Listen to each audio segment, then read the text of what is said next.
one of the things that Eric and I really aim to do is to have an organization that can argue successfully with each other and also be honest with each other about where we are. And we did it first and foremost by acting that way, by acknowledging that we didn't have the answers to every problem that we were facing, and to engage with our staff, to engage with folks at the schools, and saying, how do we get to these answers? And how do we know whether or not that answer is correct? And allowing people to raise their hand and say, I think this isn't working. And that acknowledgement doesn't mean that you're somehow or the other anti-institutional or anti-seed. That in fact, someone who does that is more of an owner of seed than someone who just decides to do it even though they think that we're telling them it's the wrong, that does it even though they think it's the wrong thing. And so when we build a culture, when all of us were leaders in some way or form, I think that making sure that you not only get that message across, but share the stories about when you yourself have made mistakes, how you are learning from them, how you are implementing from those lessons, and asking for feedback, not only on the process, but also how well is this going, becomes really, really critical. And let me tell you, it's one of the most difficult things that Eric and I do, because it requires just a ton of humility. And thank God I've got a wife who keeps me in line on that, because your ego can get pretty big around this, especially in Eric and my case, where we're the founders, right? We're the guys, and we should be able to have all the answers. And in fact, probably our most important role is to be the conveners to try to get at the answers and acknowledge when we don't know what we're doing. That's also critical, take it all the way back to the people that we hire. Eric and I spend most of our time when we're interviewing folks that we're trying to bring on, trying to figure out whether or not they've got those characteristics, right? The humility to know when they're wrong and acknowledge it. The willingness to own, to be an owner, to say, I believe in this institution and I'm willing to do whatever's necessary, even if it means actually that my department doesn't get X or Y, because it's not in the best interest of the institution, right? We're looking for optimists, people who not only acknowledge the problems, but also say, we're going to fix that, right? And part of being an optimist is connected in our world with also being an entrepreneur.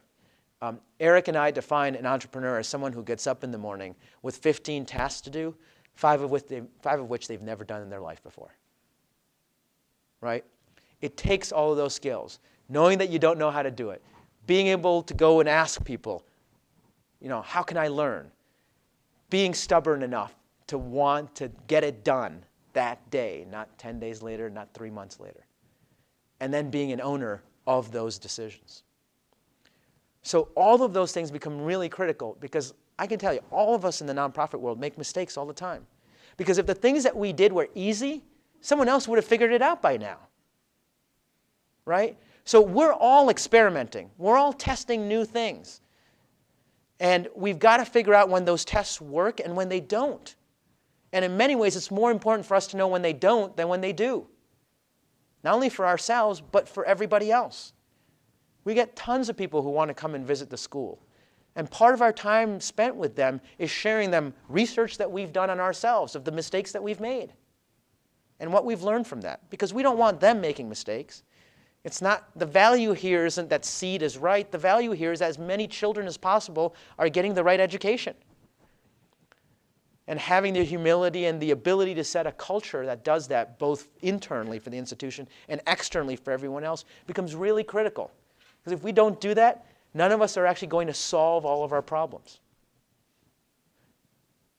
So let me finish with one other story,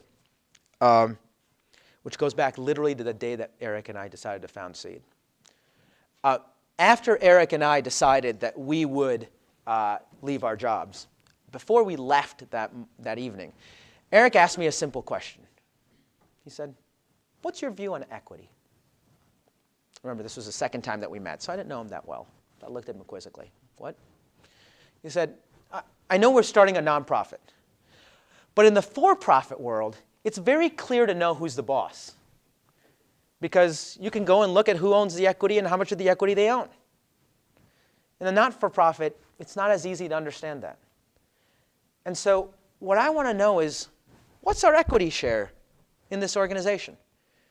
Because we can be partners, and if you have 51% equity and I have 49% equity, in the end, if we disagree, you're the boss and I'm the employee.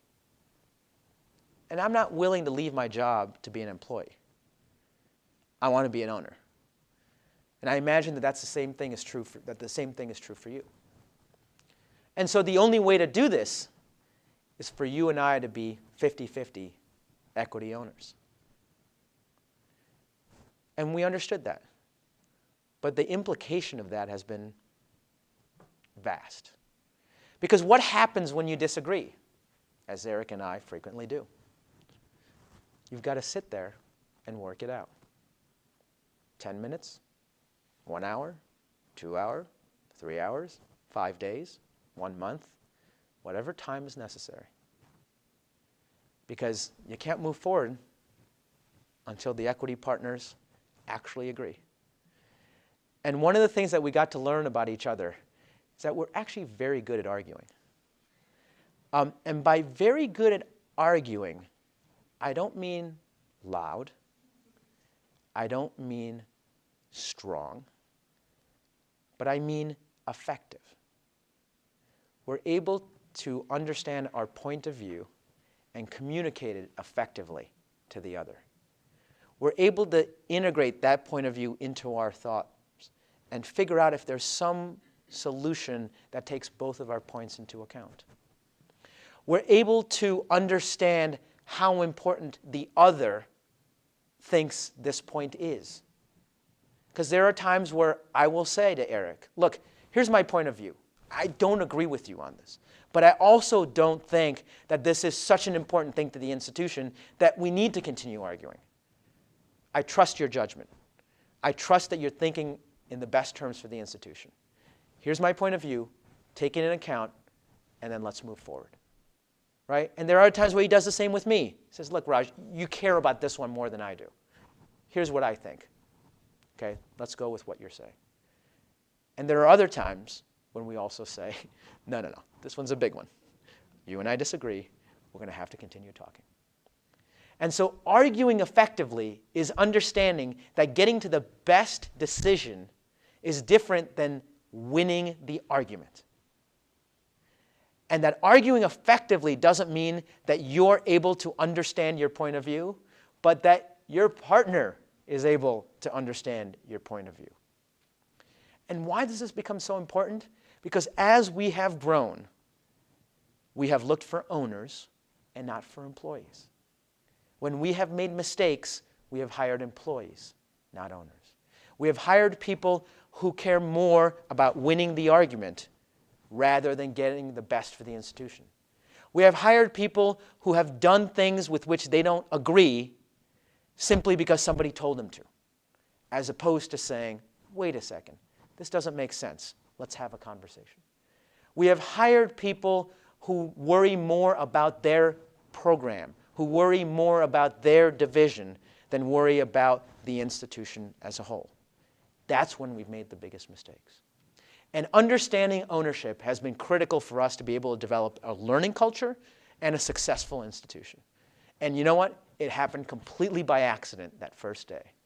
We didn't realize it then, but boy, do we realize it now.